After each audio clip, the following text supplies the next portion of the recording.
Hi, and welcome to another episode of Hot Takes with me, the Silver Fox. And the rift between the Greens and the SNP continues to grow. Undoubtedly, there is that whiff of an election seeping through the ether, being heavily absorbed into the nostrils of all those who can smell victory and those who smell defeat. One of those where the stench of defeat is particularly strong is, of course, Humza Yousaf, and he is desperate for votes. He knows he's got a hell of a job ahead of him to even try and maintain what he's got. Unlikely, more likely in fact, that he gets an absolute stuffing, which will please many, many people. He's gone so far as to say now that his own partners in government, the Greens, are to not have the vote. Don't vote for the Greens, he says. Do not vote for them. Only vote for the SNP if you believe in independence. Unfortunately for him, of course, there's a lot of people who want independence, but who don't want the SNP with their toxic brand and their lies and their thievery and their just plain ineptitude. And so they are going to look elsewhere, but not to Humza. Humza's done. One and done. He's out and he'll be gone soon, thankfully. But there he is, bended knee, begging the people of Scotland, please vote for me. Don't vote for the Greens. We don't want to split the vote, he says. Too late. I think everyone knows that it isn't going to be his day. Whatever day the election is on, he'll be getting up on that Friday morning feeling rather depressed. Let's take a look to see why this sad man is going down the plug hole of despondency. Here goes. So, desperate Humza Yousaf pleads with the Skexit supporters to ditch the Greens and vote SNP as he faces huge election losses. Oh dear, what a shame. How sad. Move along, nothing to see here. We all know he is facing an uphill battle, just not to win the election, of course, that's gone. He's facing an uphill battle to keep himself as leader of the party, because on that Friday he will be handed such a drubbing that people within the party will be saying, okay, it's time to go, you cannot save us. They're already murmuring. They're already, especially the backbenchers, are looking at him and thinking, we're all going to be unemployed because this guy is an absolute loon. But I will point out that it was you who put him there. What do you expect? The First Minister is struggling in the polls and has now lashed out at other pro-independence parties who may split his vote at the next general election. Do vote Green at the general election if you are an independent supporter. They'll offer you a better choice. Honest. Humza Yousaf has made a desperate plea to independent supporters to ditch the Scottish Greens and Alba Party and vote for the SNP. The First Minister is facing down the barrel of heavy losses at the next general election, with polling putting him on less than 20 MPs.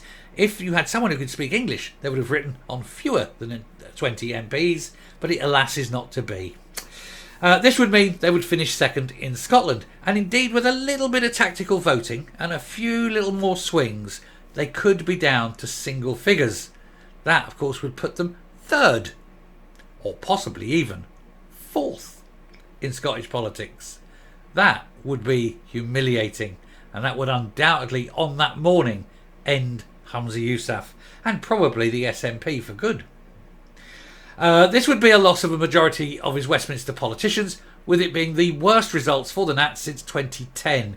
In an attempt to rally the troops, he has demanded that those who want Skexit refuse to vote for his Scottish Government coalition partners, as well as Alex Salmond's party. Please don't vote for the Greens. Please don't vote for Alex. Vote only for me, for no other reason than I need to keep my job. I'm never going to earn this kind of money again because I'm too damn stupid.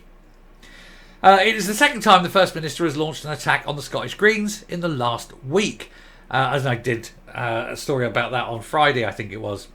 He previously insisted that a vote for Patrick Harvie and Lorna Slater's party was a wasted one. Tactical voting is set to play a key role in the next general election, with unionist voters looking to boot the Nats out. Everyone wants the Nats out. The Greens want the Nats out. Because the Greens are going to go with Labour, aren't they? So they're not really a nationalist party. They're a party of whosever principles they need to use to get into power. Yousaf admitted on Tuesday that this could be worsened by the pro-independence vote being split by other parties as well as independent candidates. And he told BBC Good Morning Scotland that there is a real danger the Greens could take votes away from the SNP. Now, I did do the story about Pete Wishart joining the real world and realising that his votes, Skexit votes would be split in his constituency. And he's saying, this is wrong. I'm an important SNP MP. We need the Skexit vote to only come to me. No one else is allowed to have their views or anything. He doesn't like it when he's got competition, although he's quite happy for the Unionists to have split votes. Seems a bit odd, doesn't it? In a desperate plea, on bended knee and kissing the arse, on a desperate plea, he warned those who want to break up the UK who are not considering voting for the Environmental Party that they're not going to win a Westminster seat. The Greens lost every deposit at the last general election, but have been buoyed by a rise in support.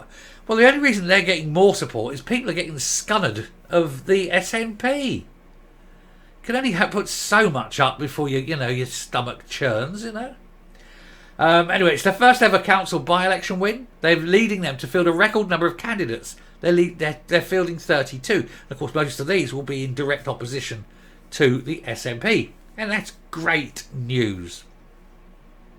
This has spooked the First Minister, who said that there's only one party that's by far the largest advocating for the cause of independence. That's the SNP. Yes, but people have looked at what you've done. They've looked at your incompetence. They've looked at your criminality. They've looked at your stupidity. They've looked at you deep into your hate-filled soul, Humza Yousaf. And they don't like what they see. They don't want to vote for a man who hates white people. In a 98% white country, it must be said. He said, we're in government with the Greens, but we're in different political parties. Well, no shit, Sherlock. Wow, how long did that take you to work that one out? He said, we have competed for votes in different elections before, so there is a real danger of those who believe in independence voting Green and taking votes away from the SNP. I know, reality. It's a bitch. With the greatest respect, he says to my Green colleagues, yeah, respect. He says they're not going to win a Westminster seat. There are a number of opportunities to advance the cause of independence to ensure that there are no more Tory MPs in Scotland and making sure Scotland's voice is heard in Westminster. Scotland's voice will be heard in Westminster, just won't be the SNP's voice. Also, you notice how he's saying no more Tory MPs in Scotland, not no more Tories in Scotland, because he realised that genocide isn't a good look for a man who hates white people. He said voting for another pro-independence party risks splitting the vote. Yes, and that's good. That's a good thing. He said that he is the second senior SNP figure to complain about other parties damaging his electoral hopes.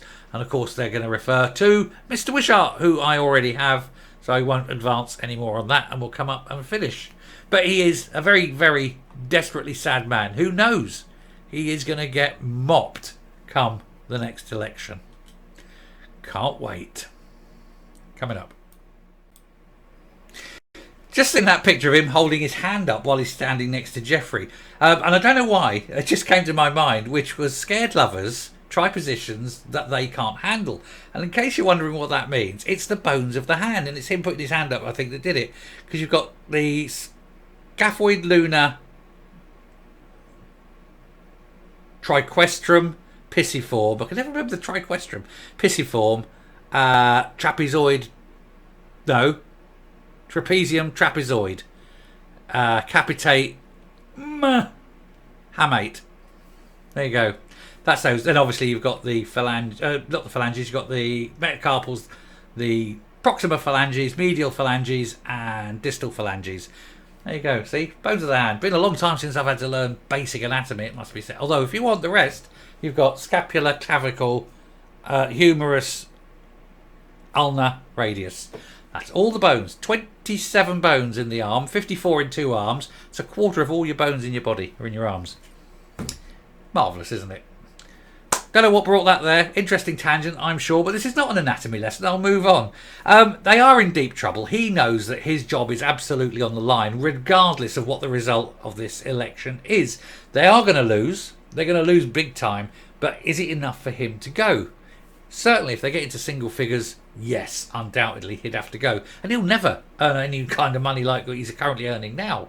He's not clever enough, is he? We've seen that. He couldn't name the bones of the body. He couldn't name the bones of the head. Man's a moron.